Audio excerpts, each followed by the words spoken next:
एक breaking news पाहूया। ST कर्मचाऱ्यांचा संप मिटलाय। मुख्यमंत्री एकनाथ शिंदे यांच्याशी चर्चेनंतर हा संप मागे घेण्यात आलाय। संप मिटल्याने लाखो प्रवाशांचा जीव आता पाहण्यात आलाय।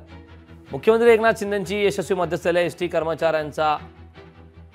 कर्मचाऱ्यांच्या मुख्य मागण्या आता मान्य झालेल्या आहेत, ज्यामधली एक प्रमुख मागणी म्हणजे मूळ पगारात 6,500 रुपयांची आता वाढ करण्यात आली। एसटी कर्मचारी पुन्हा आता कामावर परतणार आहेत। तर याच संदर्भात एसटी कामगार संघटनेचे नेते श्रीरंग बर्गे यांच्याशी बातचीत केली आहे आमचे प्रतिनिधी भूषण शिंदे यांनी।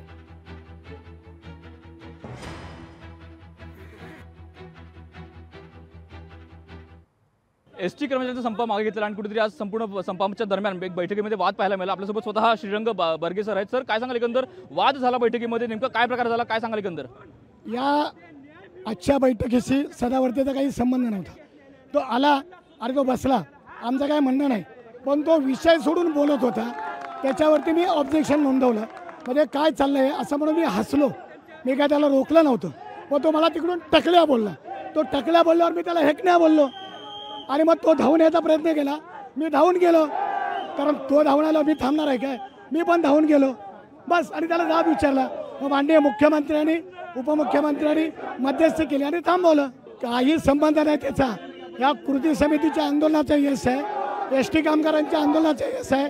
या लढाईशी सदावर्तेचा सुतराम संबंध नाही आहे। श्रेयवादी लढाई आहे का? मग 100% श्रेय घेण्यासाठी तो घुसखोर होता, तो घुसला होता। आता पुढचे उद्यापासून एसटी पुन्हा सुरळीत रस्ता धावेल का? हो, 100% उद्यापासून सुरळीत एसटी धावणार आहे। एसटी कर्मचारी 100% समाधानी आहेत का? आहेत, एसटी कर्मचारी संबंधित 100% समाधानी आहेत। अशा प्रकारे संपूर्ण एसटीचा जो प्रश्न आहे तो आता सुरळीत उद्यापासून धावणार आहे, त्या रस्त्याने धावणार आहे, अशा प्रकारे श्रीरंग बारगे सांगत आहेत। कॅमेरामन विनोद नाईकसह भूषण शिंदे, लोकशाही मराठी, मुंबई। निश्चितपणाने या राज्याचे मुख्यमंत्री आदरणीय एकनाथ शिंदे साहेब, आदरणीय देवेंद्र फडणवीस साहेब, आदरणीय उदय सामंत साहेब यांनी एक चांगला निर्णय घेतला। गेल्या वेळी 100च्या वर एसटी कर्मचाऱ्यांना आत्महत्या कराव्या लागल्या, पण 1.5 दिवसामध्ये या सरकारनं आमची भूमिका जाणून घेतली आणि राज्यातल्या 80,000 पेक्षा जास्त एसटी कर्मचाऱ्यांना न्याय दिलेला आहे आणि कुणावरही आता कारवाई होणार नाही। त्यांची जर लढाई असती तर गेल्या वेळी वाढ कुणामुळे झाली, ते तर 2016 पासून मागत होते आणि ते 5,000 ज्याला मिळाले त्याला काहीच देऊ नका म्हणत होते।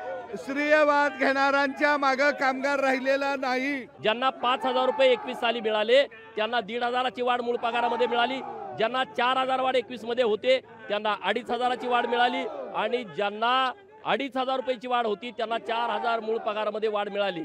त्यामुळं श्रेय कोण येतंय काय येतंय सगळ्या महाराष्ट्रातल्या कर्मचाऱ्यांना माहिती आहे। आम्ही ज्या ताकदीनं एसटी कर्मचाऱ्यांच्या बाजून जातो, आम्ही पैसे गोळा करत नाही, आम्ही कुठं प्रॉपर्ट्या घेत नाही, आम्ही कुठं काही भानगडी करत नाही आणि कर्मचाऱ्यांना आमचा काही त्रास नाही।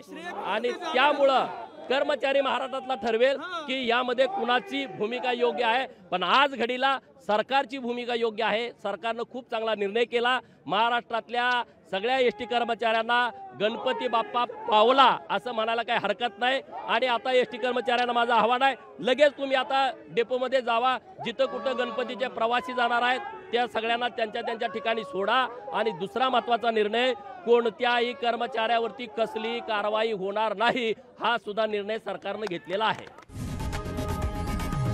लोकशाही मराठी ऐका, पहा, जागरूक रहा।